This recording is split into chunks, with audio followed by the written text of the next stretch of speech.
So my name is Anisha Patel. I'm a professor of pediatrics, and I help lead the Office of Community Engaged Research. And I've had the pleasure of working with the presenters today and a few others who are acknowledged in the announcement. But we've been working for a while now on trying to improve and think about considerations related to the Institutional Review Board, specifically focused on community and patient engaged research. And so, this work that we're going to be sharing today, it's been probably over a year in the works. So we're excited to share more and hope you all will learn more as well. But quickly on the agenda today, we're going to do a quick introduction. Then we're going to dive right into some practical tips for IRB considerations for community engaged research.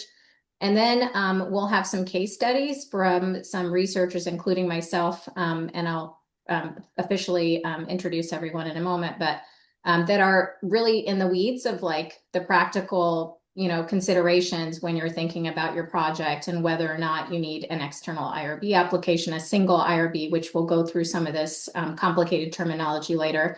And what are some ways that you have to look at your partnership, because we are all doing partnered work, and it may be that you're doing great partnered work, but it's just not engaging in human subjects research. So hopefully all of that will become more clear. And then we will have some time, hopefully at the end, to have some questions and answers for you all to enter some of your questions in the chat, and we can answer those. So just want to introduce the speakers today. So really excited to have our IRB leadership team here with us today. So we have Dr. Ann Johnson. She's an Associate Vice Provost for Research Compliance at Stanford University. And in her role, she oversees both human and animal subjects compliance programs. She specializes in research ethics and is an expert in human subjects research regulations and requirements. She participates in many national forums as well, including with the federal government, accrediting bodies, and commercial IRBs, as well as other academic institutions. So thank you, Anne, for joining us today. We also have Lisa Denney. She's the director of the Stanford University Research Compliance Office, and she oversees operational aspects of human and animal compliance programs. She's particularly passionate about building a culture of integrity in research and balancing the needs of scientific inquiry with the rights of human and both subjects as well as animals. But I've noticed working with her that she's very passionate about optimizing operational efficiency. So hopefully this will help you guys be more efficient in your work as well. And then last but not least, we have Maria DiCiccio. She is an Associate Director of Human Research Protection Program at Stanford, and she's been working with Stanford for over 18 years. So she truly is an expert here. And leads the staff who are responsible for facilitating human subject review by the IRB panel. So every time you all are reaching out to folks with questions, when your IRB goes for review, you can thank Maria for all the great work she's doing there. So we do have also some case presenters, as I mentioned, who are experts in community engaged research. So we have Dr. Bonnie Halpern-Felsher. She's a professor in the Department of Pediatrics here at Stanford, and she's co-chair of the Maternal and Child Health Research Institute's Community Engaged Research to Promote Health Equity Grant Program. Her own research focuses on adolescent and young adult substance use, but she also works in many other topics related to adolescent health and actually other important areas as well. We also have Lisa Goldman-Rosa. She's an associate professor in the Department of Epidemiology and Population Health and the Department of Medicine in the Division of Primary Care and Population Health at Stanford. Her research focuses on addressing disparities in diet-related chronic diseases, and she also holds a leadership role as director of the School of Medicine's Office of Community Engagement, as well as many others. So without further ado, I'm going to also just thank Dong Mei Tan and also Dr. Vijay Periakol, who were also deeply involved in this working group that will be sharing out some of the resources from that group here now. Thanks.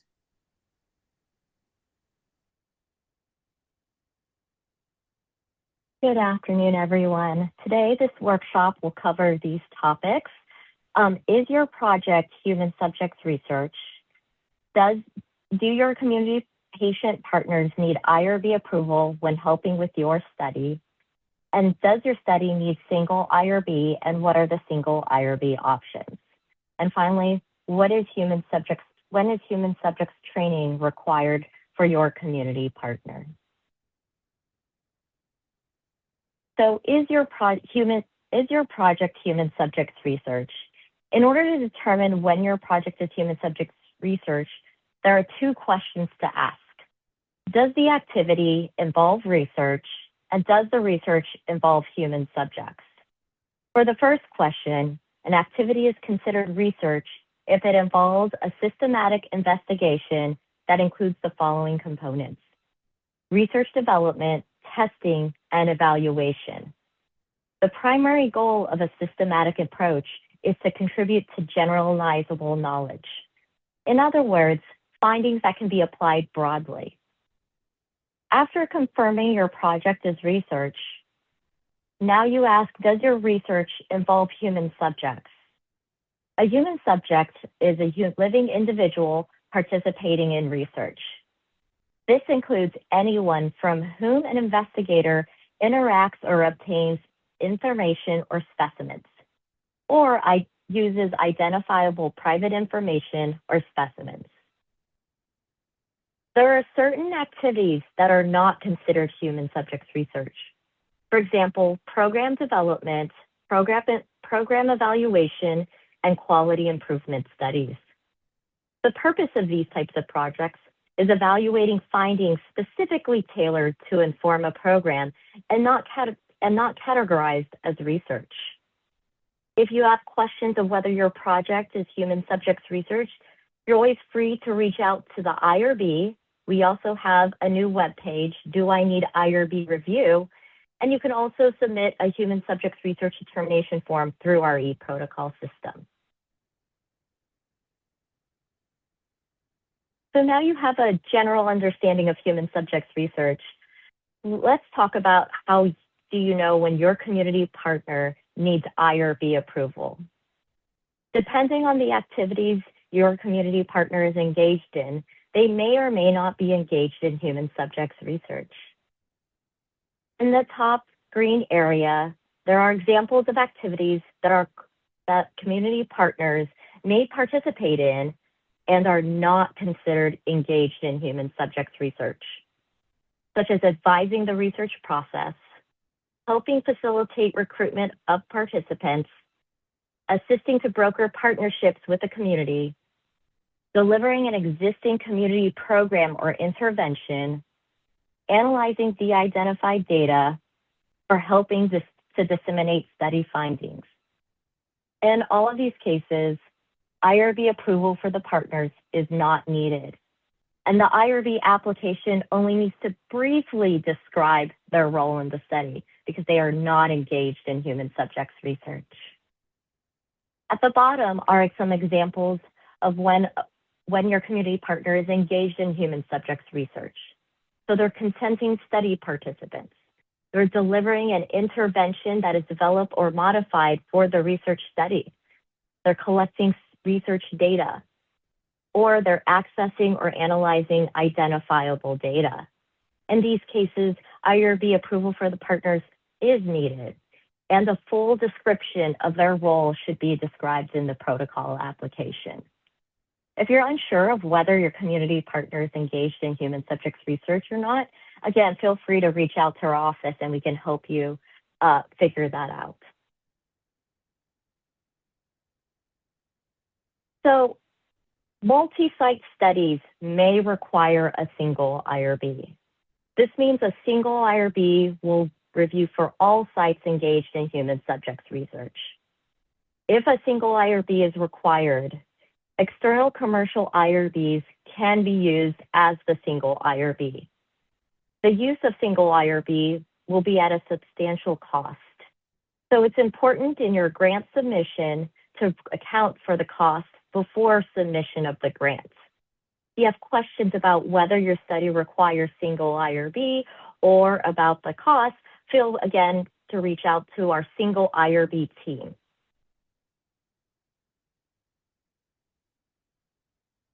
And finally, when is human subjects training required for your community partner? Your human subjects training is needed for any community partner that is engaged in human subjects research and needs IRB coverage. As you know, there's city training available for Stanford students and employees. For community partners, Certification Online is a free web-based human research training program specifically to the needs and roles of community partners.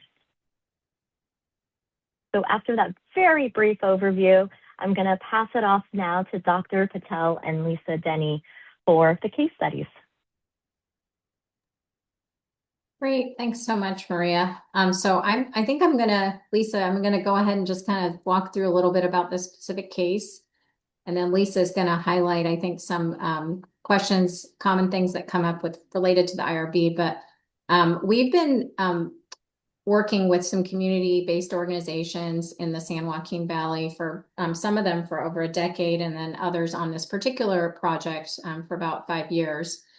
And the focus of the project is on school meal programs. And specifically, they reached out to us like at the beginning of the pandemic, concerned that schools were closing and that children in their region, which they face significant rates of food insecurity and also diet-related chronic diseases, that they were not going to have access to the meals. And for many of these children, these are some of the healthiest meals that they may access during the day, and they really rely on them. And since that time, our work has kind of morphed, and we had a planning retreat to discuss priorities that they had. And they mentioned that they wanted to have training for both youth and parents to provide a history of the meal programs, the background, some of the regulations that guide them, but also they wanted to know how could they make change in their communities? Like, what are the places where they could help to elevate some of the things that they were seeing and some changes that they could help to advance. And so we decided to put together this type of training and look to see if we could evaluate it. We actually, at right around that time, there was this NIH grant proposal application for community-based participatory research specifically. And it was great because most of the large kind of R01 grants through NIH, they're called, for research, they're about capped at about $500,000 per year. But this one had $1 million per year, and half of it was supposed to go to your community partner, and they were supposed to lead the research along with academics. So it was perfect for this project. So we submitted an application, and before we submit the application, though, we knew that we might need a single IRB because our community partner was going to be heavily involved in the research. We weren't 100% sure what their role was going to be, but we felt like let's just be safe and just go with the single IRB. And so at that time, I don't think Stanford was, serving as a single IRB for community-based organizations. So we reached out to there's another external IRB that we reached out to, and we got a budget and an estimate for how much this work would cost. And we put that into the grant application, right, when we were going to go in for the award. And then what happened was NIH reviewed the grant proposal. It actually got a really good score, and we were back and forth with them, but everything has changed so much, so it didn't get funded. And then this grant proposal specific mechanism expired. So we resubmitted it to just a regular NIH R01 grant and are waiting to hear back. But in the meantime, we decided to do some other work, right, to advance the work, to start developing the training. And the research partners are still involved. They meet with us every other week, and we're working now with a youth advisory board and another community advisory board, as well as a policy group to co-design this curriculum. And we hope to be able to conduct a cluster randomized controlled trial to look and see how this program impacts, what the students themselves, these high schoolers, what their diet looks like and also their health, but also are they able to advance change in these schools in terms of changing the school nutrition environment, changing the policies in their local communities. And because we're in this phase where we're doing a pilot grant work, we applied for one through the Office of Community Engagement here at Stanford, and they're supporting this co-design process. So they're not currently engaged in human subjects research, but that might change in the future. And just of note, because this NIH grant proposal did require that my community partner had the city training that we all have to go through, she did go through and do the certification online, and she said it was a pretty easy process. So that was good to hear from her that she was able to complete it. So I will stop there because I've covered quite a few details, and then I'll have Lisa kind of make commentary on some elements of this that might be important to think about in the future in your own work. Right. So thank you, Anisha, for that good description. what the IRB is going to then say, if you were to come to the IRB and say, I have this study, does my community partner have to be involved?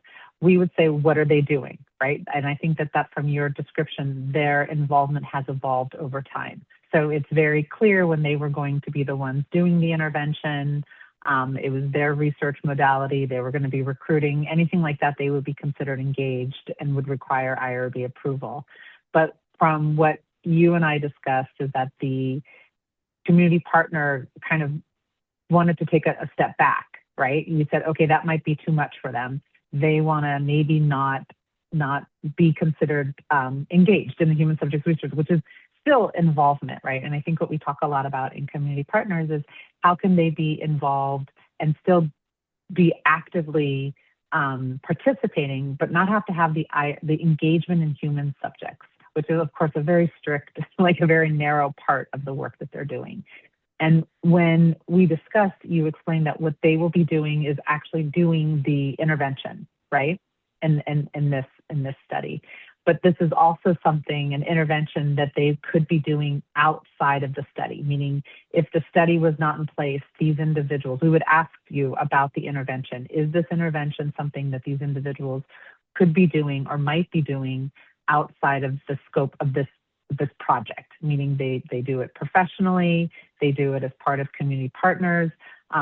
So that would be my question to you.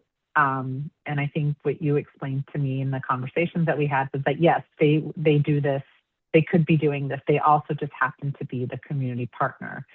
And so if they themselves are not studying their modality, meaning the intervention itself is not under investigation, we would say that they would not be engaged in the human subjects research. They are still community partners, but they would not require IRB approval with that information. And I think that it's a line, right? Meaning they can't do the consenting.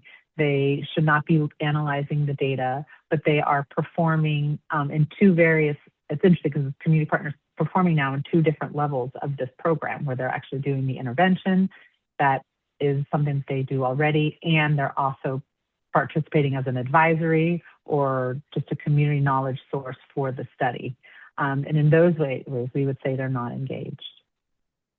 Yeah, and I think this case, when Lisa and I were talking about it, highlights how, you may start one way, and then depending on what funding opportunities are there, it might change. So and it's good just to go back to your community partners, right, at each stage and just revisit, because maybe they were like all in at one point, and then they have new priorities, or given that the funding is decreased, they wouldn't have capacity to participate without additional resources. So thanks so much. This was great discussion. So yeah, I think we could. It's a good one. Thank you. Move to the next one, which I think is Lisa. All right. Well, this is a case that Lisa Rosas and I worked on for real together a number of months ago. So Lisa, do you want to just kind of describe your study and maybe why you came to me to meet about this study? Sure. Thanks, Anne. And thanks so much to Anisha and Lisa. I think you teed up this next case study with some similar themes that we experienced as well. So this project with a partner called Black Ladies Advocating for Cancer Care actually started out as a very I won't say traditional, I don't know what that means, but as a research study where we recruited Black women who were interested in learning more about breast cancer and breast cancer research. And we recruited women throughout the community. We conducted co-learning, and each person was given an honorarium to raise awareness about breast cancer and breast cancer research in their respective communities. And that was a very traditional IRB application, and each of them were considered research participants, and I consented them in that process. A subgroup of those participants then formed the organization Black Ladies Advocating for Cancer Care and said, we want to build on the work we've done in the community, and we see a need to develop a peer navigation program specifically for Black women going through breast cancer, as well as during survivorship. And so, like Anisha mentioned, our priorities and the structure really changed as a result of that. we applied to a funder called the California Breast Cancer Research Program, which is a unique funder because they provide a contract to both the academic and the community organization and denote a co-PI structure between each group. So I serve as the co-PI for the Stanford group, and then one of the leaders of Black Ladies Advocating for Cancer Care is designated as the co-PI for the community group. So we came together, we actually got two separate grants and now a third grant to kind of evolve our research. And it was very important to the funder that our co-PI in the community be designated as a co-PI in every kind of official document. It was also very important to our partnership that the members of Black Ladies Advocating for Cancer Care take an active role in kind of all phases of the research. So this meant an active role in recruitment, data collection, data analysis, and dissemination. So as soon as we were in that boat, I knew it was time to go to the IRB and talk about options for how we could reflect the leadership structure of our partnership, as well as the involvement of our community partner in each of the research phases. So maybe I'll pass it to Anne, and she can tell a little bit about how our initial meetings went. Yeah, so this was a great, I think, opportunity for me to just have a conversation about like how is the community partner wanting to be involved in the research and kind of what do they see themselves providing in terms of, research support and kind of what does Lisa expect for that as well. And as we had the conversation, it was obviously very important to the funder that the community partner was considered an equal partner. And so we had to then talk about, well, then what does that mean? Can they be listed on the IRB application? Should they be listed on the IRB application? And then, there's obviously publication types of things that get involved in that the IRB, wouldn't consider.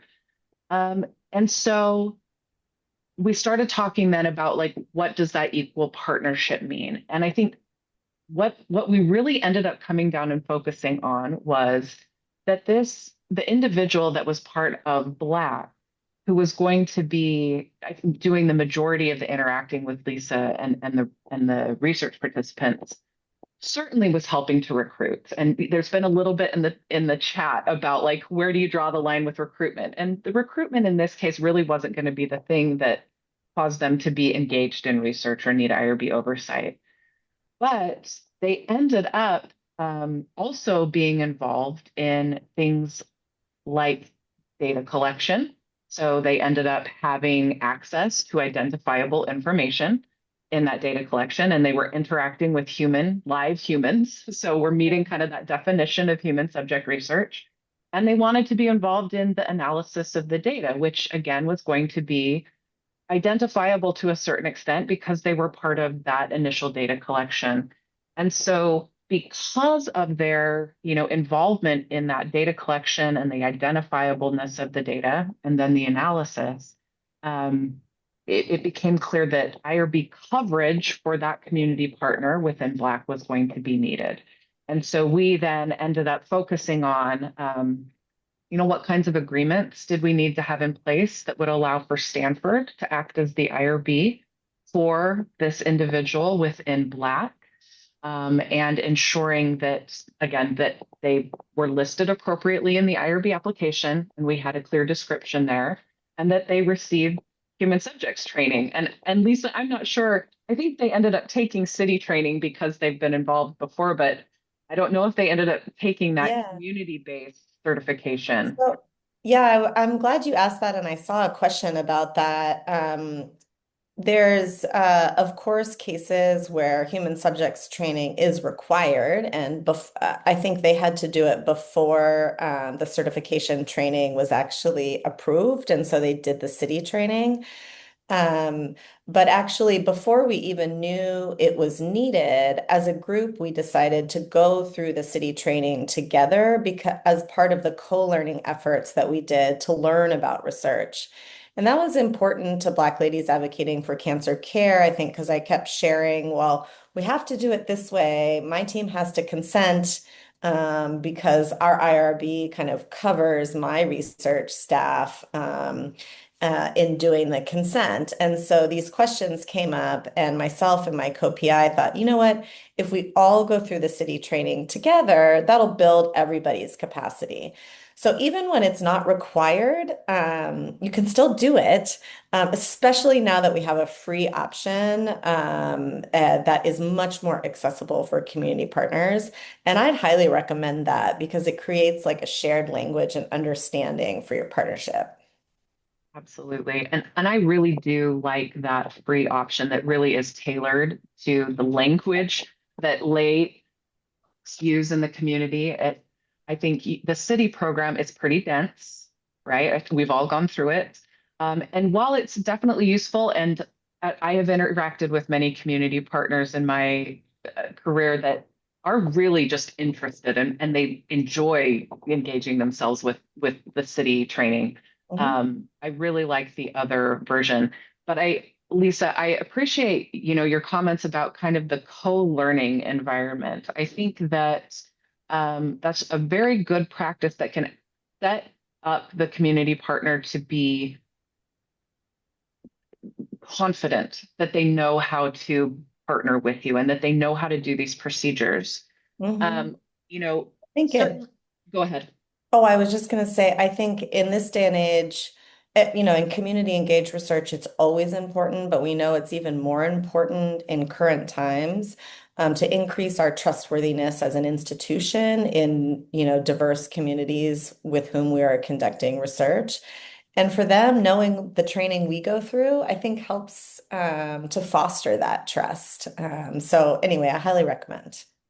Absolutely.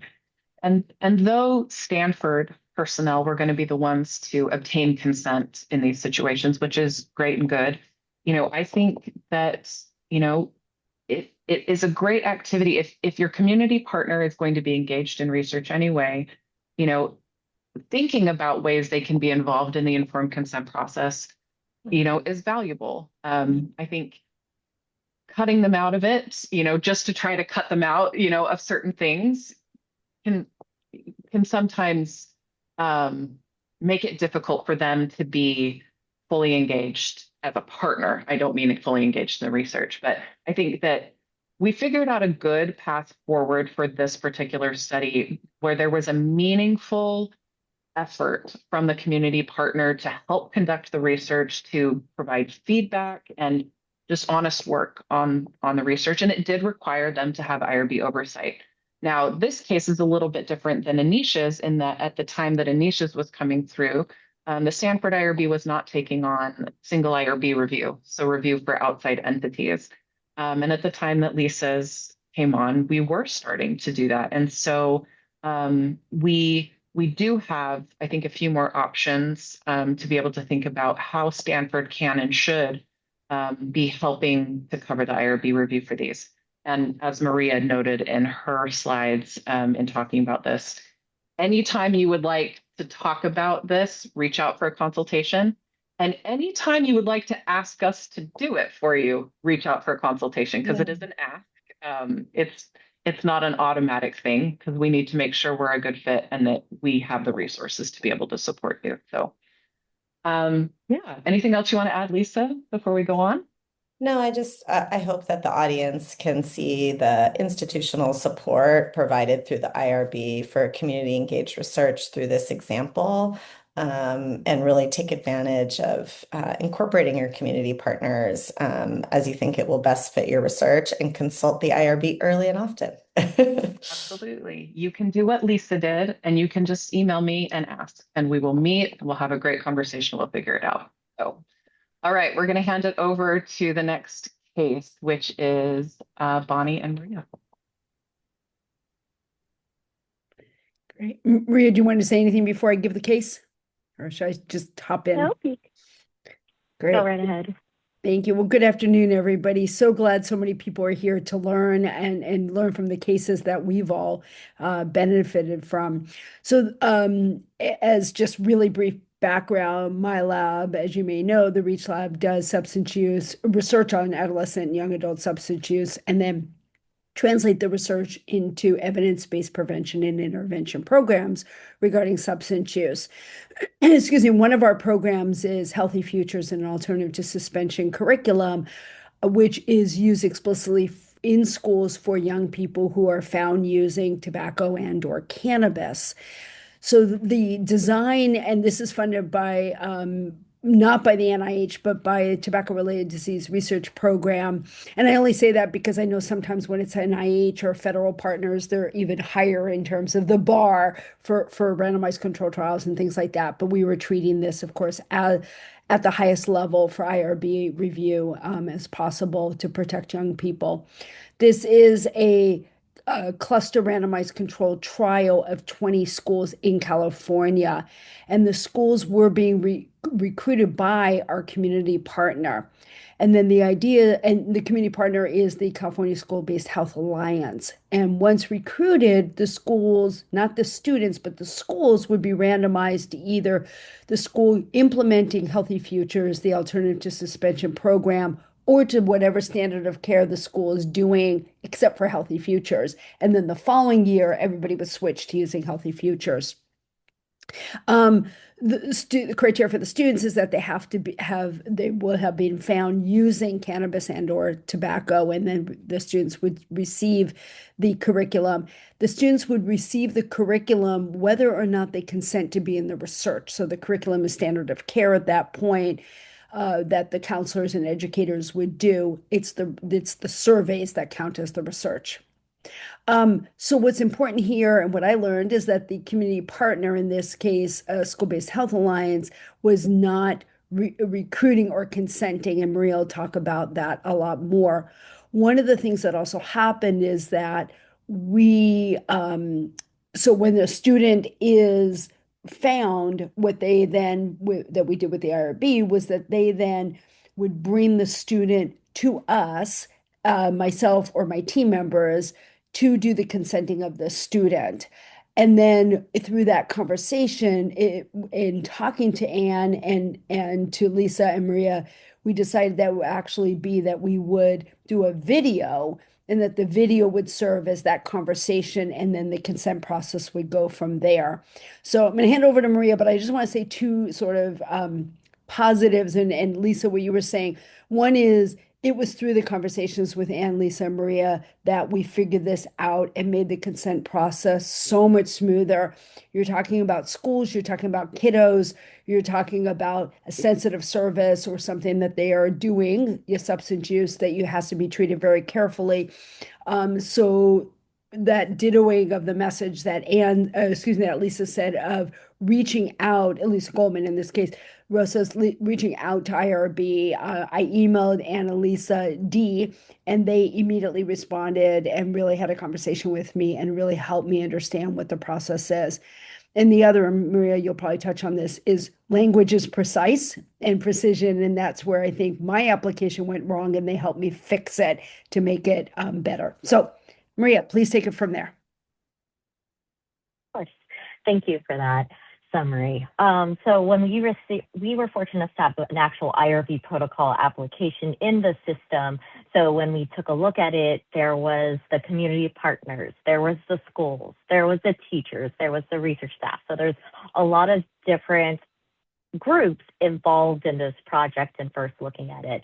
And a lot of the information was described in the protocol application, but I think what helped the most was actually having a conversation, because there are things that are in the protocol application.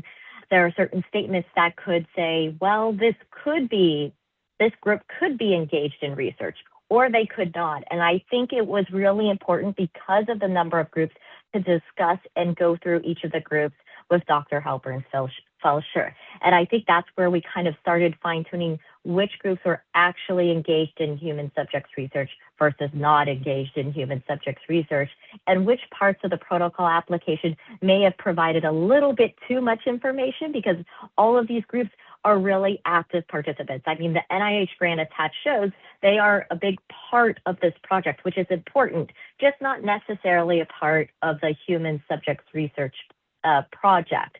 Like, for example, analyzing identifiable data, consenting participants, actually doing the interventions. So I think that was it was kind of like the biggest hurdle, but it worked out really well in the discussions. The other point I'd like to bring up is the roles of the individuals, specifically the schools and the teachers and what they were doing. So once we kind of went through all the groups, we kind of really focused on the two groups that may be involved in human subjects research, but exactly what the teachers will be doing with the curriculum. Like, are they implementing a curriculum that would be available or not available to all the schools? So that's another important piece, was the curriculum itself and whether it was available to all schools or whether this study would specifically provide this curriculum that was not available. And that information was included after this discussion. And again, I think that's such a small detail that it does not come across in our protocol applications. Our questions do not ask that question. So it's harder for a researcher to know this is the information you need to put in. So it's always helpful to have a conversation, maybe multiple conversations, maybe while you're working on the protocol, either in the grant submission or just working on the IRB protocol application, to reach out to the IRB staff or any of us. So I think those are the kind of key points in dissecting it. And then also our staff helped provide specific language to include in the protocol application to provide clarity. And so I think that was helpful. Again, there's no specific question in our protocol about community partners. And if you don't know where to put it, that's okay. That's what we're here for, to help. And that's what my staff is here for. Okay. Did you have anything else to add, Dr. Halpern-Felsher? No, I think that's great. And the upshot was in the end that this was not community, research that the community partners were doing, but we had to walk that line very carefully to make sure and have that kind of firewall. And we're, especially since young people are using, we particularly wanted to be careful. And I think, like you're saying, Maria, sometimes you overshare information. We all want to put everything into our protocols. And all the language, and then sometimes it's where it's not oversharing that we should be hiding everything. It's more like we're explaining it all, and you guys are saying, "Hang on, I don't need that information. This is what I need." And like you said, Maria, the applications don't really lend themselves to community styles of IRB language that we use. So working with you guys, getting the information, you all really actually help specifically edit that language and then add in some language that was really helpful for us. Could I add one thing to the end of this case? Simply because I was also part of the meeting, and I think it ties into what Lisa Goldman-Rosas and I were also talking about in our case, which is, you as researchers get to work with your community partners and decide how much you want them to contribute and what makes sense for them to contribute, right? And we want the IRB cares, you care, we want everyone to feel in community engaged research that people have a role, that people feel involved, they don't feel like they're getting cut out for bureaucratic reasons. But in this case, when we really look at the logistics of Bonnie's study, if those 20 schools had been engaged in research, let's say the teachers were getting consent, which made them engaged in research, or there's a wide variety of other things that could have made the teacher engaged in research. That's 20 sites that would require IRB coverage and oversight. And while we absolutely want to honor the community role in these projects, unfortunately, or fortunately, you can view it however you want, we're part of a federally regulated system that would have required a lot of extra paperwork and oversight for those 20 schools if they had been engaged in research. We would have needed IRB applications for them. We would have needed agreements for them. We would have needed every one of those teachers to do human subjects training. That's a lot, right? And there's a burden that comes not just to the study team, not just to the IRB, but also to the community partner when we start layering in some of that paperwork obligation to meet regulations. And so I do think it's important to just be really thoughtful about this. We all have limited resources, and we all want to do what's best for these projects. And sometimes what's best is carving them out of what's considered engaged in research. And sometimes what's best, like in Lisa Goldman-Rosa's case, is to really include them. And so neither way is bad when you consider the true context of what needed to happen in these cases. And so, when you reach out to the IRB to kind of consult on these, we're going to talk through, kind of the pros and cons of all of that with you if you find yourself in kind of that gray area or on that line. And we're really going to try to understand like what your intentions are as the researcher in having the community partner be represented in your project.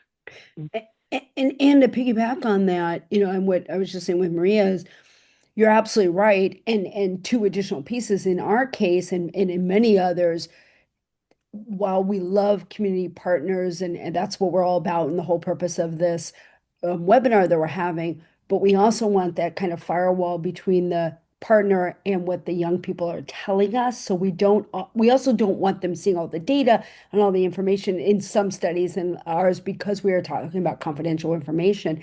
But it also took the IRB helping us figure out how do we do consent and therefore the video, because at the same time, what you're saying, 200% accurate, we also can't be sitting there individually every time, and we were running through the situation of a kid's found using, and you go, hang on, I got to contact Stanford and I have to bring them in, and then we're confidentiality with Stanford and blah, blah, blah. And then we were putting ourselves in the mindset of a 16-year-old who's just been, found using in school, and how do you treat them sensitively as well as the partner? So I think that's the other layer of complication that's important, more so in some ways when you're working with communities than anywhere else, because those sensitive topics come up even more.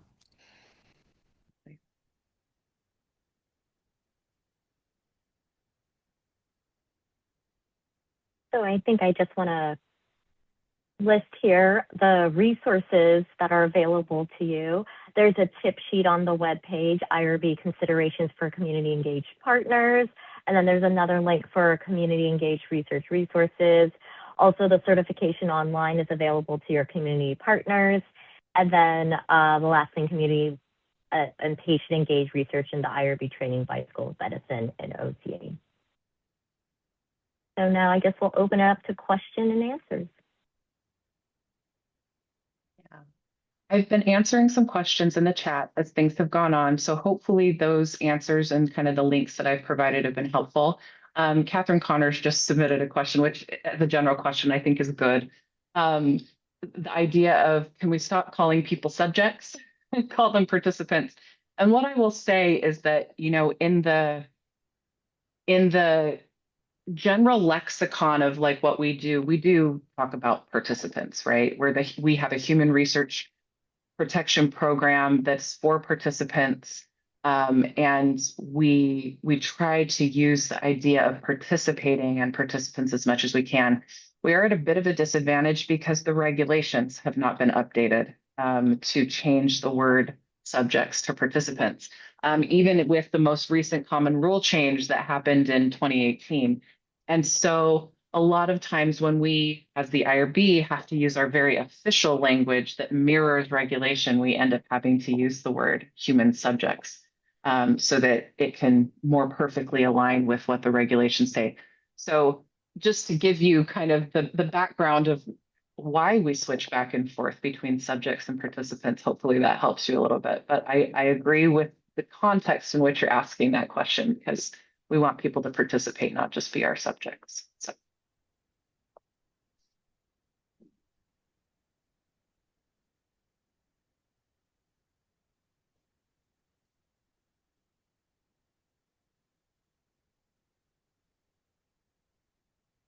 All right. Olivia, you asked a good question in the chat about how do you document the partner in your regulatory binder if they are engaged? Really great question. So they essentially, if they are engaged, they become like a part of your study team. Your PD, your PI would still kind of have oversight with them. So you could, document them like in your delegation of authority log for the kinds of things that they're going to be participating in, whether that's data analysis, consent, data collection, et cetera. And so yes, You would want the delegation log to reflect that. I think a scope of work is a very important piece to include. There will be an agreement, a signed agreement between the individual or their organization and the university when it comes to IRB coverage. And the IRB will keep that documentation, though you're welcome to also have a copy in your records. But that is not the scope of work, right? And so you're going to want to have a separate scope of work, whether that's something that you build in as part of your funding arrangement or agreement, or that's just something that's not related to funding. I think that that helps make the relationship clear. Lisa, Anisha, and Bonnie, I'm not sure if you want to add anything else about scopes of work as far as you've used them. I just put a link in there to Lisa Rosas's excellent video on partnership agreements. Lisa, I don't know if you want to say anything about that. And that's not really for the IRB, but more to make sure that everyone's on the same page when you work with community partners, right? Because everybody needs to have alignment and shared expectations. So, Lisa. Yeah, thank you, Anisha. I was just going to say that documentation and kind of making formal the roles of every person on your study team is probably clear to most of you who conduct research every day. And that pertains to community partners as well. I found it really interesting that in a study of kind of over 200 community university partnerships that were funded by the NIH, having a written agreement is actually one of the most important characteristics of a strong and sustainable partnership. And there's a couple of ways you can do that. So developing a partnership agreement that just lists out kind of different characteristics of your partnership, whether it's roles and responsibilities, data sharing, conflict management, all sorts of aspects of a partnership agreement. And thank you, Anisha, for putting that there. The training around that there can be really helpful. It can also get listed in a formal scope of work as part of a subcontract, which is another place it can get documented. And then having that IRB documentation of your relationship as it relates to the IRB can also be a place. In other words, it can be reflected in many different written documents related to your study. And I think that is really helpful. No matter if you think you'll never have any problems come up and everything's wonderful, questions do arise, new people come to the partnership, and it's always good to have these written out so that you can train new people and go back to them when questions arise. I will also say if anyone needs help developing a partnership agreement, it's something that our Office of Community Engagement is happy to support. To kind of just finish answering that question, you would want to keep track of their training completion certificate, which they would get through either the city or the certification program that we mentioned. For sure. One other thing that we're kind of still working on having a form to help you with this, but if they were to have any financial or relationship-based conflicts of interest, because we are an IRB that would be covering them, or if they were using an external IRB, they are required to declare conflicts of interest to us. And so you would need to have on your records the fact that they do or don't have a conflict. And again, I think most of these relationships, there's going to be no tangible conflict. And as long as that's on record, that's all that's needed. As I said, we're kind of working on having a form that will act as a resource for you to be able to document that and keep that on file. So stay tuned this year as we finalize that to release it, so that can be something helpful for you to keep in your study file.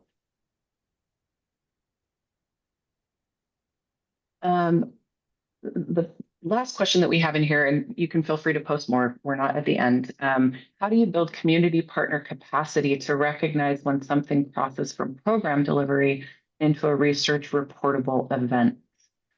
I think before I answer this, I would be interested to know from Lisa, Bonnie, and Anisha's perspective, if you have thoughts on that. Or I don't know, Surgeon, if you want to come off mute and provide a little context to the question. Absolutely not. No, I'm just interested in, when you work with community partners, jobs switch at times. And how do you prepare for that? I guess is my question. And at times, when you have to report something, it may feel like you're then engaged in some sort of surveillance of your community, or you're telling on the relationship changes very quickly when you have to actually make a report and so forth. So I'm just wondering how to navigate that complex change in a dynamic. You mean like an unexpected problem You or mentioned an adverse example of event? drug use, for example, and so now if you have to go and Mm. report it, and you're part of that community as it is, and then you have to put on your research hat and actually, You mean report to the IRB or like that's report right, to some external authority? IRB to start with, but ultimately external authority too.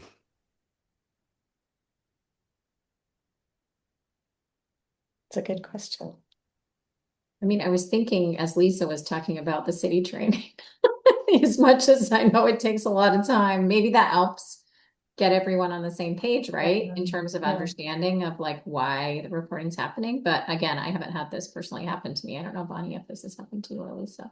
No, and thank you. I thought I was about to answer before you came on and explained. I was about to say things like, do stats 101, do research 101, things like that. But then I realized, no, what you're asking is much more complicated. I would say careful records, if anything else, and just making sure, like Anisha, who's taken city, um, when is it expiring, things like that. But I'm not sure beyond that. Maybe to clarify where I'm coming from, I worked in peer education quite a lot, and oftentimes as a peer educator, you are a member of that community. But then if you wear these additional hats and you have responsibility, ethical and professional responsibility to report certain things, you have to step out of that community, or you're perceived as kind of an outsider all of a sudden reporting on the community as opposed to kind of being a member of it. It just adds layers to the complexity of those dynamics. I think that's where, I mean, I would say that a really thoughtful consent process is almost your insurance policy towards navigating some of those issues as the research unfolds. And I think, probably all the researchers on this team know that on this webinar, I'm sorry, know that obtaining informed consent is not as simple as handing a consent form and asking someone to sign. It has to be a bi-directional conversation, and sometimes even more than that, in order to ensure that you're obtaining true consent.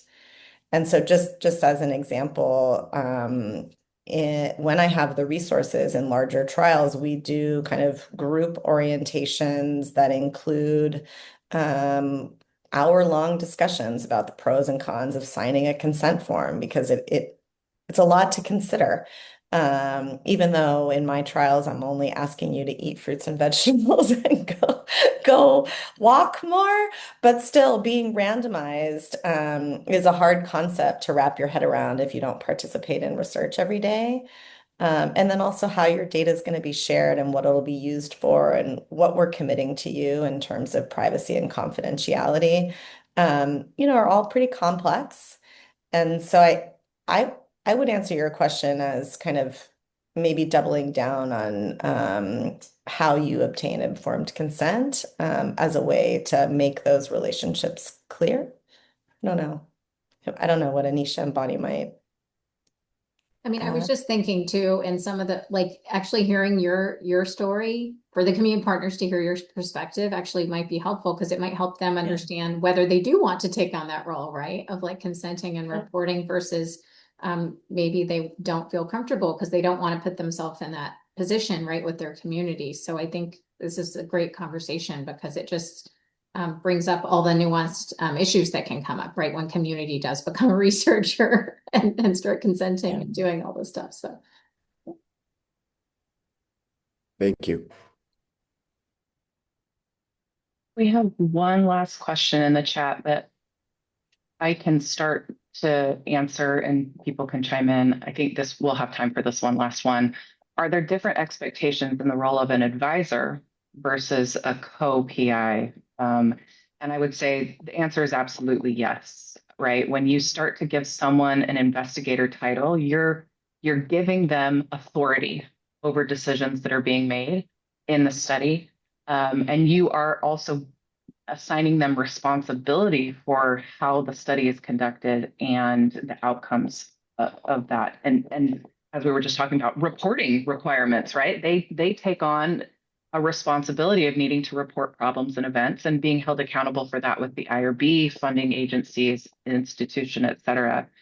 And so that's where I think it is a really important to be able to have those conversations with your community partner and these partnership agreements to help folks truly understand like what responsibility they're truly taking on, not just to see the study happen, but to be asked questions and accountable to someone like the IRB, someone like a funding agency. Um, they aren't sheltered, as it were, from kind of oversight bodies. If they were, just an advisor, they would be, and it would all go through the investigators on the study. So I think that's kind of the big thing to set up there. Lisa, Bonnie, or Anisha, is there anything else you'd want to add or emphasize when it comes to this question? Well, I do think like also just like the level of commitment, like making sure you're compensating them for that level of commitment too, right? When you're thinking about their role. So in addition to talking about all the IRB considerations, think about like, what do they want to be involved in? What are the total resources? Do you have the resources to compensate them to be a co-PI? Is that what they want? It's just, I think it's all about just having really good, honest conversations with community partners before you get into a project and then documenting together. Yeah, So, Lisa, Anisha, I was thinking the same thing as you were saying that the compensation, but also, and this is also relevant, I think, to the last question is, do they want to take on that responsibility? Not only do they have the capacity, but do they understand what the responsibility is, what they are liable for in a sense, or responsible for? Are they willing to take that on? Is the organization willing to take that on? It all sounds great to be a co-PI or a co-investigator in something, but you do have responsibilities, fiscally, et cetera. And, in terms of IRB, it's your responsibility to protect human subjects and things like that. So making sure, and then, yeah, I agree, Anisha, compensating them and or the organization and things like that. So that is a conversation that has to happen. It's not just checking the box or putting a name on a CV or a line on your CV, that there is more that comes with it.